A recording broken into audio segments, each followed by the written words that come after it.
Hello and welcome to InsureNEXT.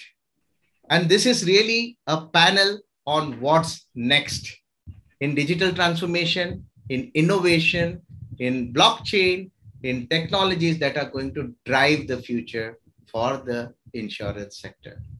With me today, we have some very interesting panelists who are going to join us for this wonderful conversation.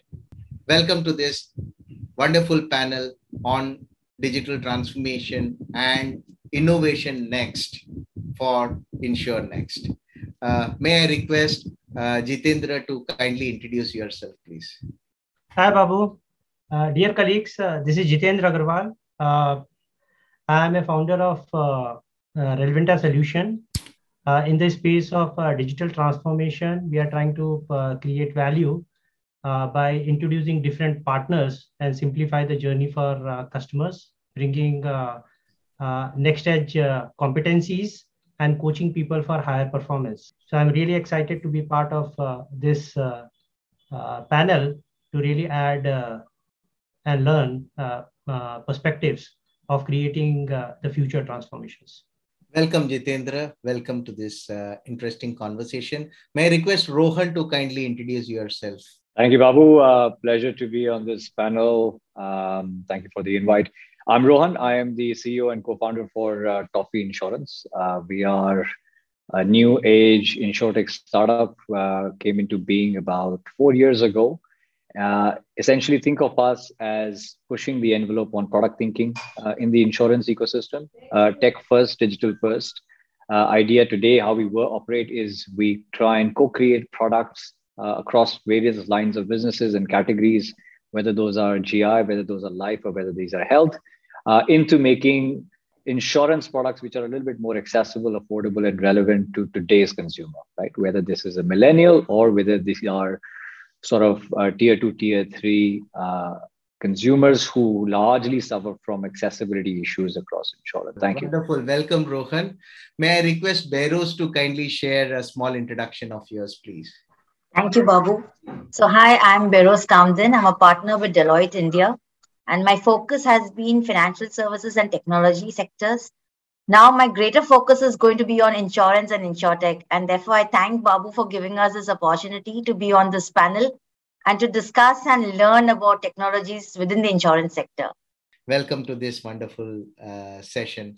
And I would now like to invite Anubhav to share his introduction with us as well. My name is Anubhav. I ran 2 startups in the first decade of my career. One was into HR tech, SaaS space, and the other one was the D2C consumer tech startup. Then I worked with HDFC Life. I saw there is a huge space for innovation and transformation in the insurance area.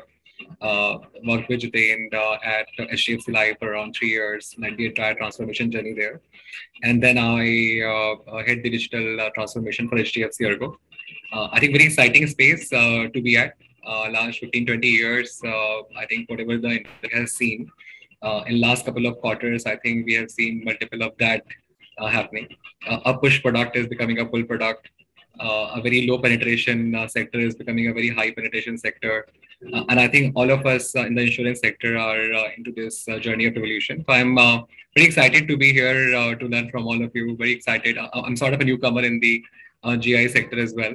I keep asking questions from everyone, and I think that's the one way to disrupt things, because I don't know it, right? So why not we do it in a new way?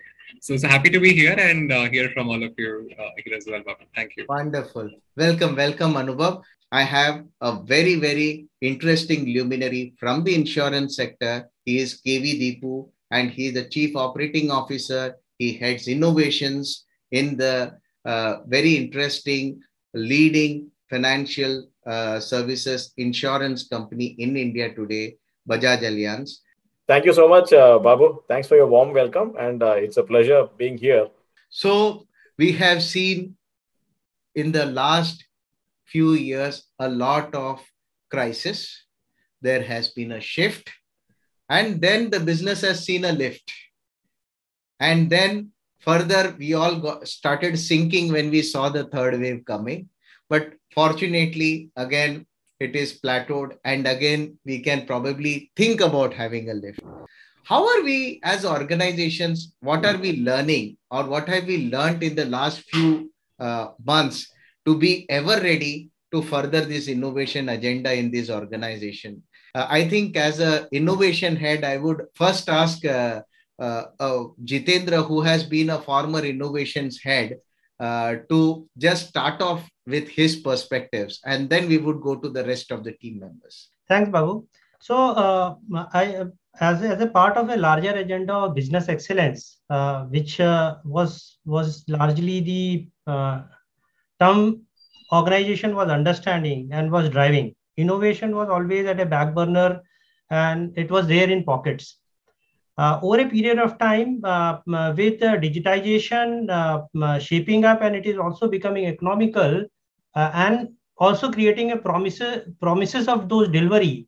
There was a kind of a phase or phasing out taking place, while the excellence continues to be towards making a larger makeup of the organization towards continuous improvement. There has to be a disruption to be brought in, and that's where innovation as an agenda become a real drive for an organization. Wonderful. Thanks a lot, Jitendra. Deepu, so I just wanted to understand from you. Babu, again, it's a nice question. So when you look at this, conceptually, you can look at it in 2-3 different ways. One is when you look at data, one is the actual meaning of data, right? Because we have seen so many data security incidents happen globally, right? So one is the value of the data, and the other is the intangible value, right? In terms of its impact on your brand and so on and so forth. And when you cut to it, when you look at data broadly, you look at it in 2 ways. One is, how can it help you generate revenue, right? Because the whole idea is, how do you get it together to basically offer better products and services to your customers, and in the process, grow your revenue. That is one. The other angle is, how do you look at it, for example, to solve problems? I mentioned to you, right, that, for example, if somebody is clicking on our branch, right, how can you give him digital servicing on the spot, right, and make it a win-win for the customer? And then if you look at, some of the metrics, which we work on, there are, 4-5 buckets, where I can talk about. One is, data can increase transparency, because when you talk about why you took decisions, it can have huge cultural impact, right? You basically are able to explain everything, it just, increases transparency, that's one. The other is, of course, the standard classic definition of the value of data, which is it gives you insights which you did not know before. So clearly, right, you discover as you go along. That is there. The third is when you're talking about firms today, it's not about a one-size-fits-all approach. As you use data, you can customize at scale. I think, that's clearly, one value data brings in. Fourth is automation, because when you do an analysis, using data, you can do a clear Pareto. You figure out that if you basically automate these 3 processes, it contributes to 80% automation, in that area. And lastly, it's also about innovation. Data can also create serendipity. Suddenly you look at patterns which you did not see before, right? And that's how, it can help you, innovate. Anubhav, you have been from the general insurance side. And I think one of the most important sectors which have played a very important role, especially during times of uncertainty, with a deluge of claims coming into you, and with shortage of people being there on their desk during that time. And you have ridden this uncertainty wave in last few years. So how have you been, riding these waves of uncertainty and keeping the clock ticking, and at the same time constantly innovating yourself and taking the business to the next level for the lifts as well as dips? Very nicely put question, Babu. So, there's a good tailwind we had at HDFC Ergo. If you remember, in 1920, we acquired one of the large standalone health insurance companies in the country. And by the time the pandemic actually hit us, we were in the middle of merger. So I would say that was a good and bad part, both. Good part because we were in a sector which was booming, and being the second largest player, obviously it gave us a lot of responsibility as well. On the other hand, since anyway the tech integration and everything was happening, we were sort of ready for the peaks to come. So if you look at each business, typically have a seasonality, right? Like from a sales side, typically a seasonality comes in the quarter 4, right? And you prepare for that, right? And that's how all the startups work, right? They have a big billion day, and because of that big spike, that becomes the base for the startups going forward, right? Similarly, insurance company typically will look at quarter 4, right? And that's where the scale hit. But I think the entire demand which happened from the buying side as well as on the claim side was really, really huge. But I think we could drive ourselves by two, three things which we could do. I think one, we as an organization took it on us as a responsibility. Right. I remember those days when the first lockdown happened. People were, and a lot of people work from office, so they work on desktops, right? Like that's how the organizations typically work. Our guys used to actually put those things into cars and give those desktops back at the home of the claim processing teams. And within a very very short period of time, the entire team was up and running. So that really helped. I think second thing which happened was the entire ecosystem for us, right? Whether it is agents, we have like 140,000 agents. Everybody pitched in, right? And we said no, that we have to ensure that we continue to deliver what we have promised, because claim is the moment of truth, right? We all talk about it, right? In life insurance, the claim is only 1% of the people take claim. In motor, 25% of the people typically take claim. In health, around 6-7% of the people take claim. But that number really, really changed rapidly, right? So I think ensuring that the entire engine keeps running, and since our stack was almost new that particular point of time, so that's the third part of it, right? Like the first part was the entire responsibility part, where we ensured that the things happen from a cultural standpoint. Second, using the entire ecosystem per se. And third, the entire technology backbone, the way it was being built over a period of time, was truly tested. We actually migrated a lot of services to cloud very, very instantly, so that those spikes are not really a problem, right? Similarly, in claims we used to face a lot of reimbursements, which used to take a lot of time. Like for us, doing a pre-authorization when somebody reaches a hospital has been a solved problem, right? We like do it in like 15 to 20 minutes or. Similarly, claim when somebody is on a time of discharge is pretty okay, right? So we continue to measure those metrics, and we could see those spikes coming in, and we could manage them, right? And now that has become a standard going forward. Like luckily, like the third wave has not been that severe so far. But as I told you in the beginning of the session as well, that we actually track every day how many cases are coming till the CEO level. And if that number is going out, is there a red flag or not? But I think this wave, I think we are pretty much settled, fortunately. So Rohan, you are a company born out of innovation. You are a company which is born out of technology. And you have been not just constantly innovating, but you are born out of innovation. And there are two types of innovation there. One is solution-driven innovation, and the other is a problem-led innovation. There are a lot of technologies there in the market which are existing, and at times businesses try to fit their problems around technology. And there are a lot of organizations, the thinkers, who put technology around their problems. So in your process and practice of innovation, how have you been working in this entire system by engaging with other members of the ecosystem and creating an ecosystem that would create disruptive performance for your business success? How have you been working in this process of innovation? Yeah, I mean, it's an interesting question, Babu. So, and I think to understand this question fully, you have to sort of understand the insurance landscape at large, right? For all practical purposes, insurance in India is very, very young. It's only 20 years old from privatization point of view, right? We still continue to have a Mediclaim hangover from the 80s, where we sort of have this one large umbrella product with everything built into them. And within the first decade of the privatization, what we saw was the unbundling of the entire insurance value chain, right? So we figured that there were, now 30, 40, 50 insurance companies, and insurance companies were trying to do everything themselves, right? Everything from risk management, underwriting, product building distribution, doing marketing, creating sales processes, building tech stacks, etc. Everything. And so that unbundling had to happen. And the first guys in terms of innovation and disruption that came through towards the end of the first decade was essentially distribution-led businesses, which said, look, a new digital India is coming alive, a new set of a consumer who's going to behave a lot more actively on the digital front is going to come and become more relevant. So how do we take existing stack of products? We know in the last 4 or 5 decades, LIC has been able to not had more than 10 lakh agents on the ground. So there are obvious sort of constraints in feet on street and manpower, which can take products physically to the breadth and depth of the country, right? So digital India had to be sort of the next wave.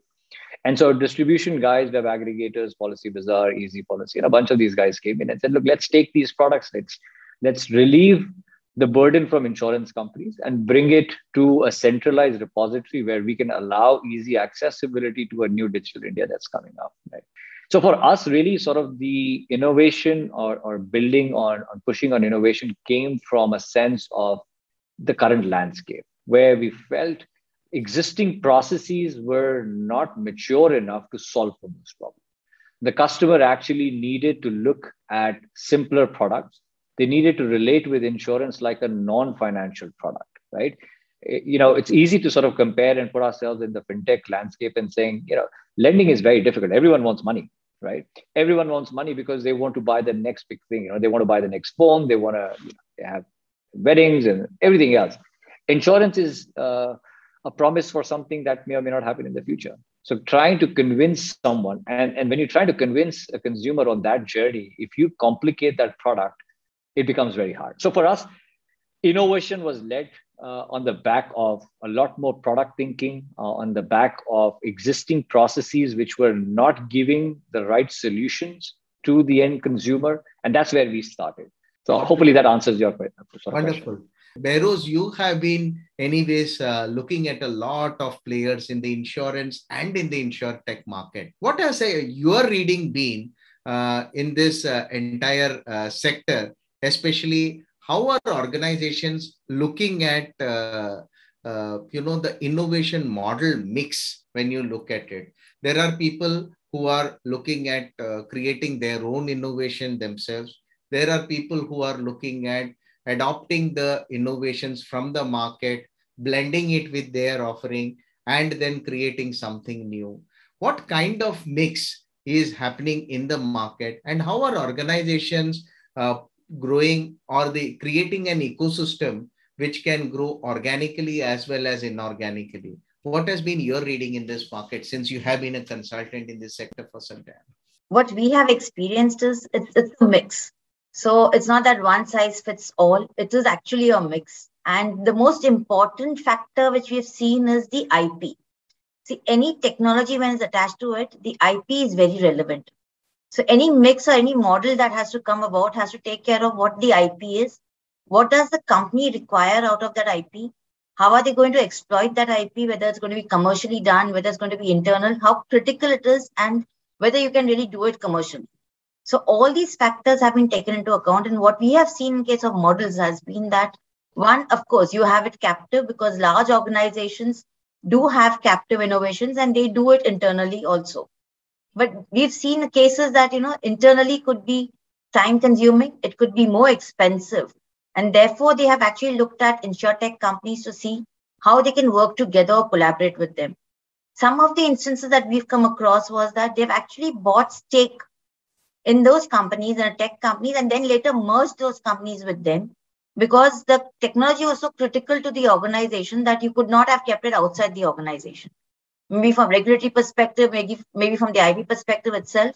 So they have merged that technology company into their own organization and made it part of them. Somewhere we've actually seen is that it's a technology company which provides services multiple players. So the technology company has kept the IP with them. They are the owners for it, but they are utilizing it commercially and they are working with several companies. And that has worked very well in many sectors of it. The third part of which we are now seeing is that the actual insurance companies or the actual finance companies are funding the technology companies because they need funding also. Of course, you have a lot of private equity players, and we have heard over the whole decade of how our tech companies are getting private equity players, how are they flipping their headquarters from India to Singapore to USA. So you do have private equity players in it, but now what we are seeing is insurance or finance companies in India also are collaborating with them to start from funding itself on the technology, and then maybe over the years to see how they can exploit that technology. Whether they want to keep it in-house or they want to exploit commercially is a decision which they're not taking now. They're taking it later and then looking at it. So I think there has been a mix in the innovation model that companies have adopted, and this mix will stay. So it's not going to be one answer which fits all the innovation requirements. That's a perfect consultant's answer. we got a 360-degree perspective from each of these segments. Let's get on to the next area. One of the most important aspects of any insurance business is basically in the area of customer excellence or customer satisfaction and customer delight. And a lot of data, customer insights have always driven the innovation agenda in the organizations. We will first start with Rohan as to how has your experience been when it comes to your customer interactions and their expectations from you when it comes to digital touch points, when it comes to physical touch points. How have you been crafting your strategies around this? Yeah, no, I think, the way we've looked at our business and our consumer segment is trying to understand different segments of customers, because every segment of customer has a different requirement in terms of touch points. So what we find is that the millennials or the younger generation, which is used to the Swiggy, Zomato, tap sort of ecosystem, are what we call low touch requirement, right? Everything, as long as the information access to them is digital and real time and straightforward, I don't think that requires too many sort of interruptions or interventions in terms of creating a phygital or a hand-holding sort of process. And on the other hand, we find that when we work with channel partners which are not very digitally savvy, a more phygital approach works much better. And we call these the high touch points, right? Where they may not have a frontline staff which is smartphone savvy, which means they're great at operating WhatsApp and SMS, but they still need a phone call here and there to feel assured or validated that they are talking to someone about a financial product at the end of the day. So I think for us, it is being very flexible and not diving and putting all eggs in the same basket, which is taking one approach only. Because what you will have is, and it's a hybrid model, right? And I don't think there is, unless your business or your product is oriented towards one specific segment, you will still have to keep it open. And I think India as such, as a market, is such a homogeneous sort of mix of both sort of new age customers, as well as sort of customers who are a little slow to evolve to the complete sort of digitization. You will need to have that flexibility in the stack and the platform and the touch points that you create. So I think there is no single metric. I think you'll have to just be very, very cognizant of the segments that you're serving and create matrices around those. Wonderful. So Anubhav, in your experience, especially when you talk about a digital transformation landscape, when you deal with the customers, what kind of roles are being played by this data in adopting the technologies and delivering the experience to the customers? What new do you see happening in the last few months and going forward from here in the data play? Sure, yeah. So, Bappa, I think 2-3 things are happening again in the entire ecosystem as well, right? So when I was at HDFC Life in 2017, we were the first, I would actually call a BFSI company in the country to move to cloud completely. And I think the whole idea to move to cloud was to have the entire structured and unstructured data at one place. Typically, what happens in a large corporates, right? You have each data available in silos, right? Because the only thing which you do typically with the data is build IMISs, right? Or look at some sort of a basic propensity model to engage with the customer while renewal is happening.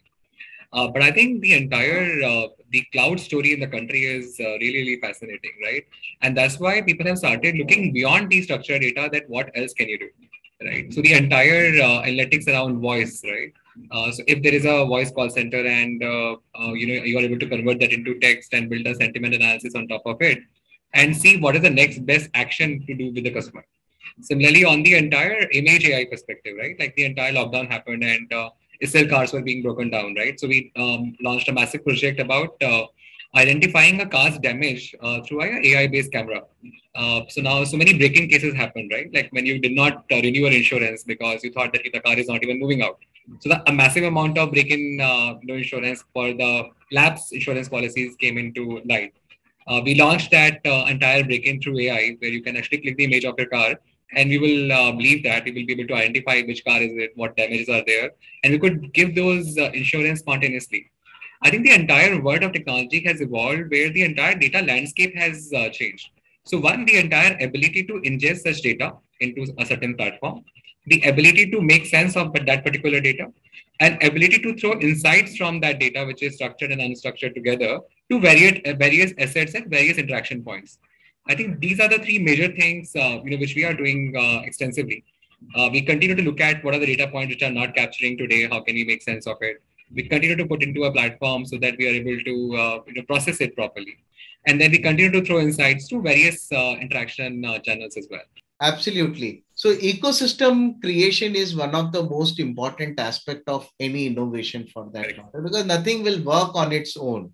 So compared to whatever we have been doing, I think Jitendra has been master in areas of things such as cognitive bots, AI, ML. He must have been one of the masters in the insurance industry who has created maximum bots kind of stuff. So compared to those technologies which are already running, how do these new age technologies appeal? How are organizations trying to, accelerate themselves or probably transform into these new age technologies? What value do they hold? Jitendra, I think you should probably answer this question before I go to, Rohan or Anubhav or Behrouz on this.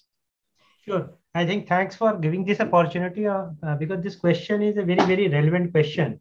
Certain technologies have worked in terms of creating efficiency, and they have been the backbone of automation. Now, how are the other technologies sitting on it or can be mounted to create the next level of a leap?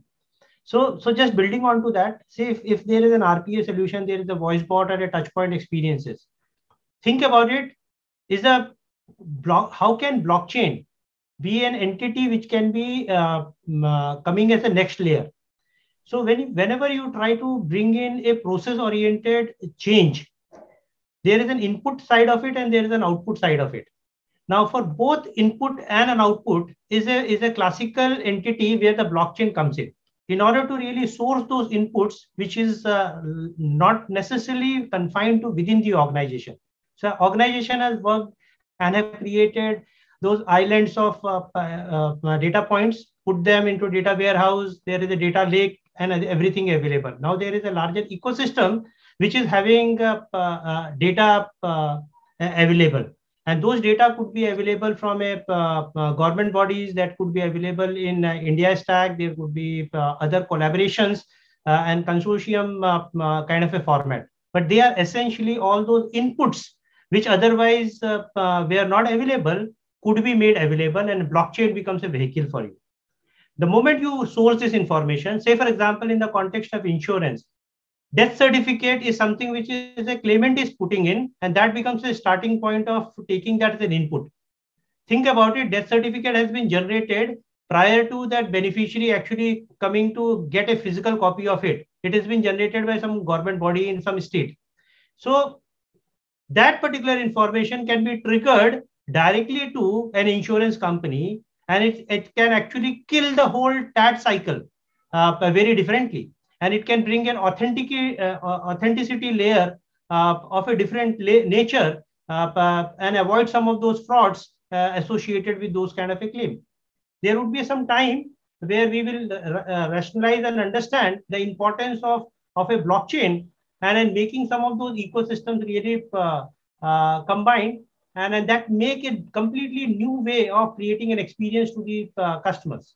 Interesting perspective, Jitendra and Deepu. So I just wanted to understand from you, in what ways is business expertise adding value to data as an organization's asset? You already have a lot of data, and how your business expertise and data is combining together to add that value. We all understand the power of data and analytics today. Having said that, you need somebody who has a business view of the entire landscape to ensure that it becomes meaningful, in terms of a call to action. I think one of the first areas is when you have a data scientist who's working on raw data, when you look at business expertise, you can help the data scientist, refine the target audience, because ultimately we need to ensure that we cater to, the right customer segment, because who are you doing this for? So that's clearly, where business expertise comes in. The other is, we all know, right, that it's not just data alone, right? There is an element of gut, right? So this combination of data and gut, is where, business expertise can come in, because that will help people leverage, data in the right manner in terms of, coming out with the right solutions in terms of products and services for customers. So to give you an example, let's say data indicates, let's say, there is a location, right? For example, you look at multiple indicators, right? You look at surrogate data. And that's where, business expertise can come in to say, which data points do you pick, which are relevant for you? So that's where this combination of data and gut can help. The third is a point that you already picked, that the whole idea of data today is not about having a central repository or a central team, but how do you democratize and decentralize so that decision-making can be carried forward to the point or the person who's closest to the customer. So that's again where, business expertise, comes in terms of training, in terms of awareness, in terms of tools, and in terms of the right areas to pick.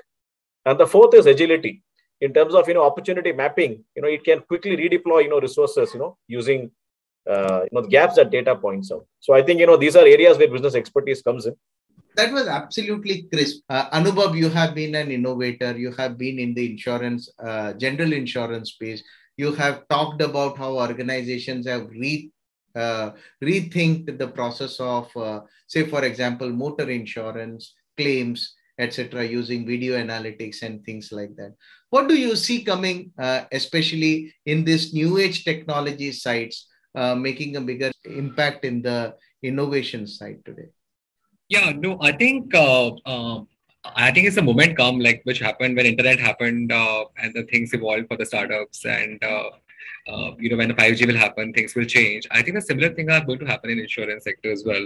So 2-3 things are happening now, right? Like the first big thing is happening, the entire EV revolution, right? The entire electric vehicle revolution is going to transform a lot of areas where we wanted to do things, right? Like we wanted to do pay-per-use, car insurance for a long time. We wanted to do driving behavior-based insurance for a long time, but we were not able to do because the ecosystem didn't exist. The moment you have an electric vehicle coming in, anyway they have an operating system. Anyway they will have a native connected car ecosystem there. So a large part is going to evolve on the motor side, on the vehicle side, because of the EV revolution. The second big thing which is happening at the macro level is the entire NDHM platform which is happening. So whatever UPI did to fintechs, right? So a lot of banks, we all know, right? The UPI rails are actually the IMPS rails, essentially, right? And everybody had it. But the moment UPI happened, a lot of banks couldn't really evolve so fast. And the startups, used that and created so many frictionless experiences for customers. I think the same thing has happened. Same thing is going to happen through NDGM as well. Today is very difficult for a new insurance company to go to so many hospitals because standards are different. One hospital uses some other terminology, the other will use some other terminology. People keep going from here and there, right? So I think that's going to be a massive, massive shift as well, which I can see happening already as we speak. Like there are multiple bodies trying to solve the same problem, right? Whether it's the SWAS or NDHM. I think the entire health stack, right, as we are calling it now, is going to become big as well, because these are the two important ecosystem changes which are happening at a macro level at a very, very rapid pace, right? And third, of course, the more and more investment which is going to come into India, right, with the new FDI rules being changed. It's been, I think, a year since the announcement happened. We still haven't seen that kind of inflow of the investments in the country. Maybe it's because the chairman is not there in IIT right now, and I think so many macro things are happening any which way. But I think once those things get settled, I believe the way we see insurance today and the way we see it in like 5 years hence is going to be completely different because of all these three things which are happening in the ecosystem in a macro perspective. Interesting. Rohan, from your eyes, if you look into what do you see is the kind of innovation that is going to happen, or the ecosystem of the future looking like for the insurance industry? One, it looks very bright. I think with so many players coming in and trying to push the envelope, big organizations have created their own innovation labs. They're doing a lot of product thinking, and not just product thinking, but also process thinking, innovation across processes, innovation across technology, customer experience. You have a lot of startups coming in, taking a horizontal and a vertical view on trying to solve for specific segments, whether these are for certain consumer categories or whether these are for certain health businesses or life businesses. So I think largely you will see a lot more thinking happening in the ecosystem, right? The second part that I see is also that this will only happen if we continue to coexist and collaborate, which means that recognizing our own strengths. Can a large reinsurance business start to recreate a DNA of a startup?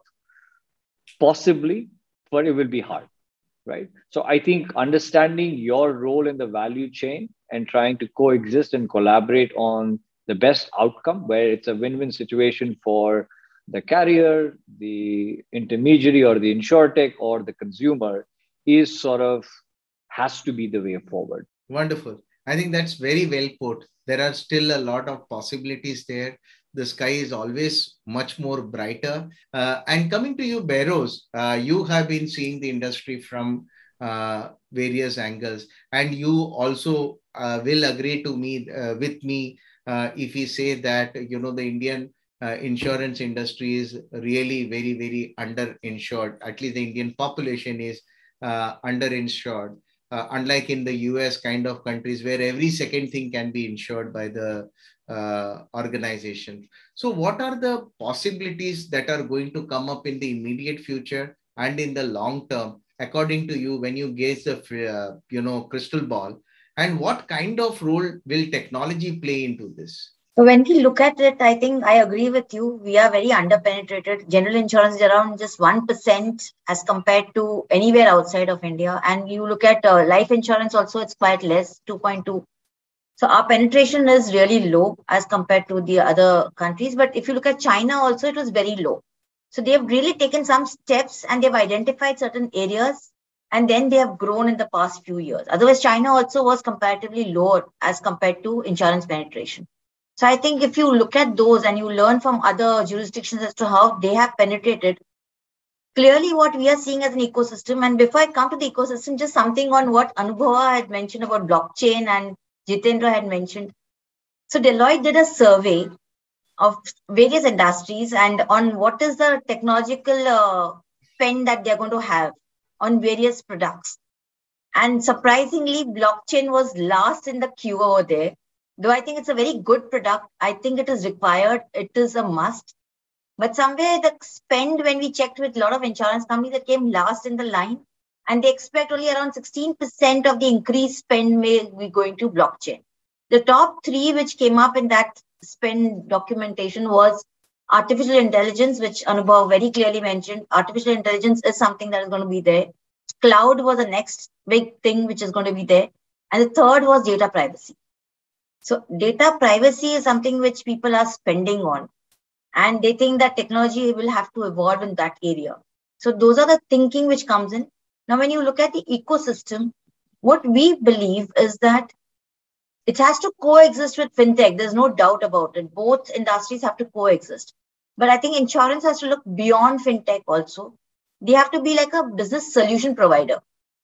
So when insurance looks at it, they need to look at something more than just the insurance sector. They need to look at non-insurance sector to see how they can collaborate with non-insurance sector to give a solution to a person. Great. I think that were some very interesting insights, especially your study on what the insurers feel in the market and especially with relation to blockchains and all. So I think we have had some fantastic perspectives from each one of you. Thank you so much, ladies and gentlemen, for making this a wonderful conversation. Thank you for all your interesting insights. Thank you very much. Thank you so much. Enjoyed it. Great. Thank you, Babu. It was a wonderful conversation. Thank you, everyone. Pleasure meeting Thanks. all of you.